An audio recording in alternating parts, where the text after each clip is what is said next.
사도들이 모여있는 백성들에게 말하고 있을 때 오늘 제사장들과 성전 맡은 자와 사두개인들이 사도들에게 가까이 와서 말하고 있는 것을 우리들이 보게 되어집니다.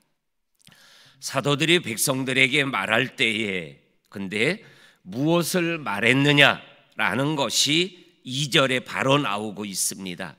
예수 안에 죽은 자의 부활이 있다고 백성을 가르치고 전하는 것을 1절에 나오는 제사장들과 성전 맡은 자와 사두개인들이 싫어하였다, 이렇게 말씀하여 주시고, 싫어할 뿐만 아니라 잡아서 가두고 이튿날까지 감옥에 있게 하였다라고 말씀하여 주고 계십니다.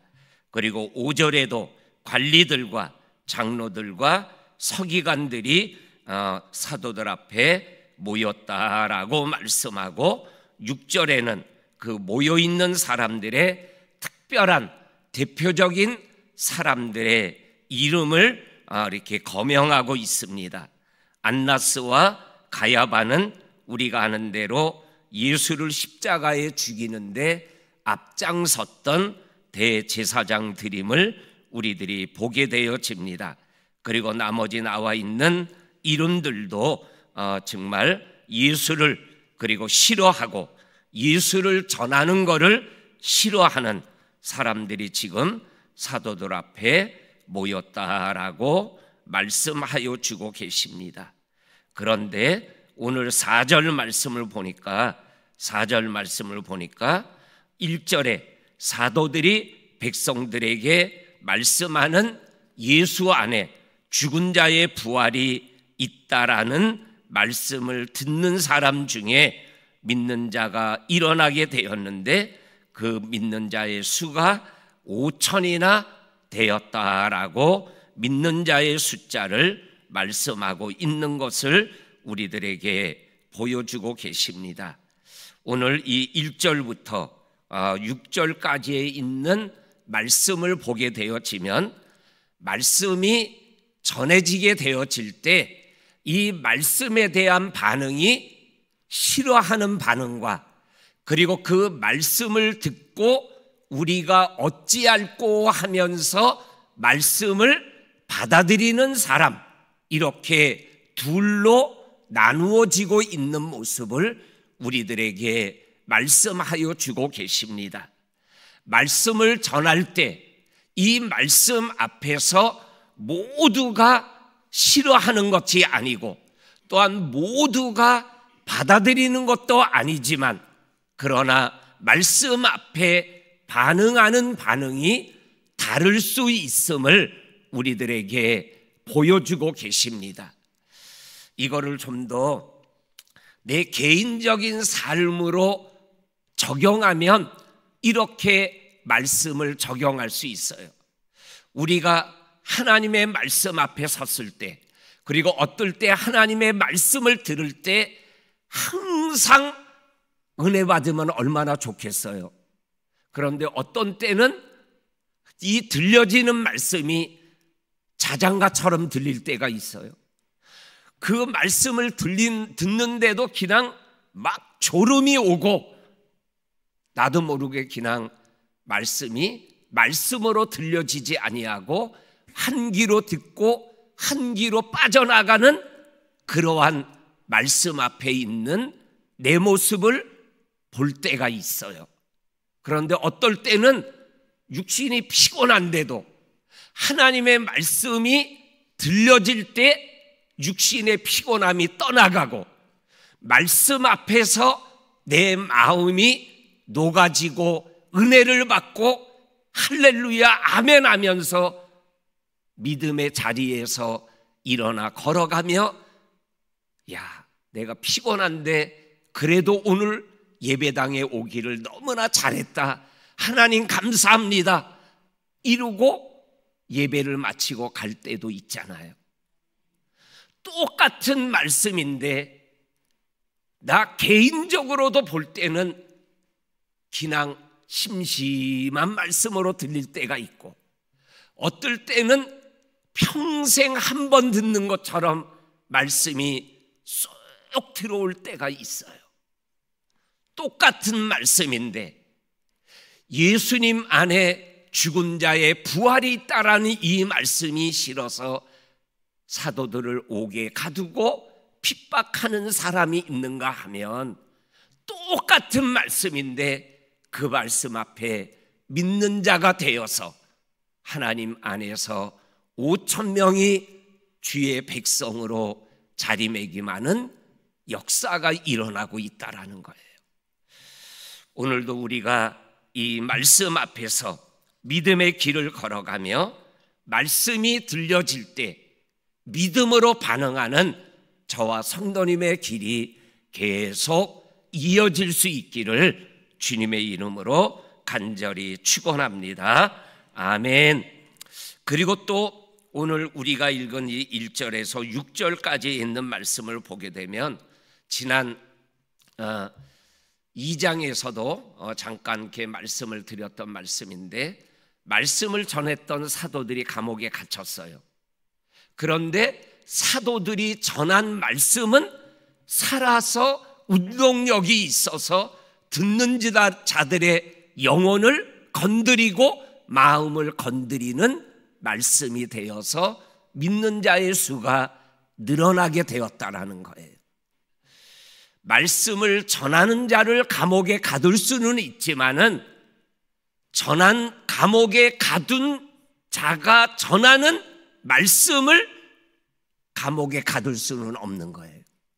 계속 이 말씀은 움직이고 살아있고 운동력이 있어서 움직이고 역사하고 우리들의 모든 것들을 더욱더 하나님의 사람으로 살아가게 하는 생명력 있는 말씀으로 우리의 삶을 견인해 나가고 있다라는 것을 우리들이 또한 이 새벽 기억하면서 믿음의 여정에서 하나님이 이끌어 가시는 이 말씀의 은혜를 우리들이 은혜 가운데 감당할 수 있기를 간절히 원합니다.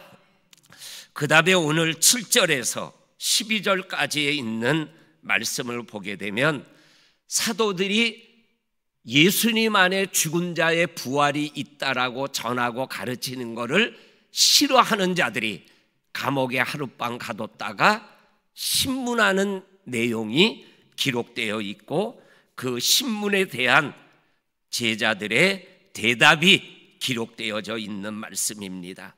7절에 보니까 사도들을 가운데 세우고 질문하되 너희가 무슨 권세와 누구의 이름으로 이 일을 행하였느냐. 이 일을 행하였느냐라는 것은 두 가지입니다. 하나는 나면서 한 번도 걸어보지 못했던 성전 미문에 있는 그 구걸하는 자를 치유한 행위를 얘기하는 거예요. 그리고 또 하나는 오늘 우리가 묵상하는 2절에 나오는 백성들에게 예수님 안에 죽은 자의 부활이 있다고 전하는 일, 이 두 가지를 지금 신문 중에 사도들에게 질문하고 야단치고 있는 겁니다.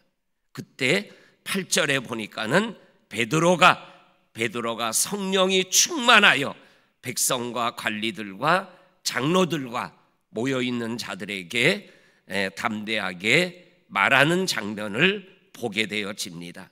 9절에 병자에게 행한 착한 일에 대하여 요 병자를 치유한 일은 내가 감옥에 갇힐 만한 일이 아니라는 거죠.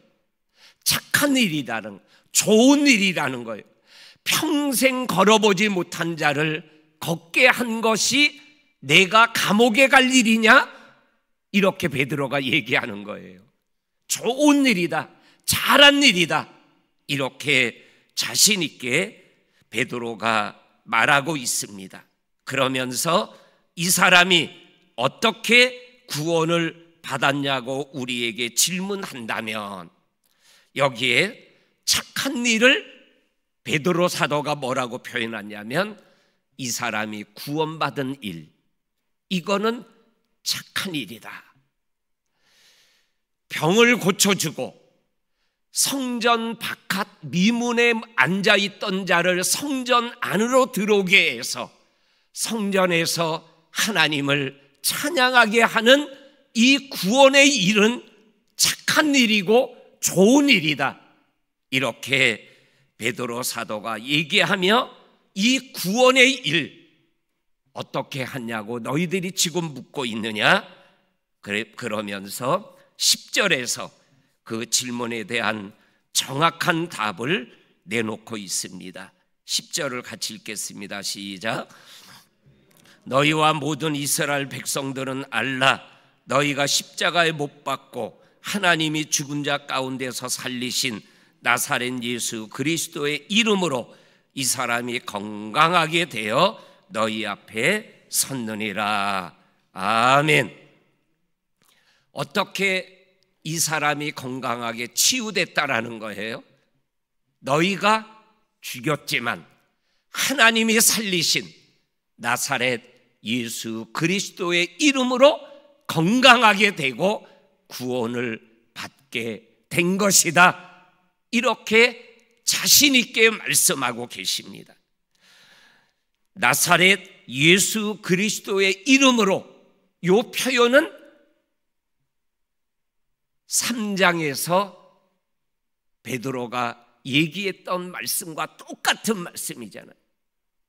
은과 금은 내가 없지만 내게 있는 것으로 내게 주노니 나사렛 예수 그리스도의 이름으로 명하노니 일어나 걸어라. 똑같은 말씀으로 똑같이 증언하며 예수님이 살리신 거다. 그러니까는 죽은 자의, 예수 안에 죽은 자의 부활이 있음을 또 한 번 강조하고 있는 베드로의 자신 있는 그러한 외침을 말씀하여 주고 계십니다. 그러면서 또 한 번 강조하는 말씀이 우리가 잘 아는 12절 말씀입니다. 12절도 우리 같이 한번 읽습니다. 시작. 다른 이로서는 구원을 받을 수 없나니 천하 사람 중에 구원을 받을 만한 다른 이름을 우리에게 주신 일이 없음이라 하였더라. 아멘. 구원받는 일은 예수님 이름 외에는 다른 이름을 주신 적이 없다라고 말씀하며 구원은 오직 예수, 이거를 베드로가 또 한 번 강조하고 있는 이 믿음의 선언, 구원의 선언을 우리들이 이 새벽 또 하나님의 음성으로 듣고 오늘 하루도 오직 믿음의 길을, 오직 예수의 길을 걸어가는 저와 성도님들이 될 수 있기를 주의 이름으로 간절히 축원합니다. 아멘. 하나님 아버지 감사합니다. 오늘도 이 새벽에 하나님께서 저희들을 깨워주시고 오직 예수, 오직 믿음의 말씀을 듣게 하여 주심을 감사합니다. 오늘도 예수님 안에 죽은 자의 부활이 있다라는 사도들의 자신 있는 외침과 증언 앞에서 우리도 오직 예수의 부활 안에 나의 부활이 있음을 믿으며 믿음길을 여전히 잘 달려가는 저와 성도님들의 하룻길이 될 수 있도록 성령님 역사하여 주옵소서. 죽은 것 같은 어려움 속에서도 부활의 영광을 보게 하시는 예수님의 이름으로 기도하옵나이다. 아멘. 아멘.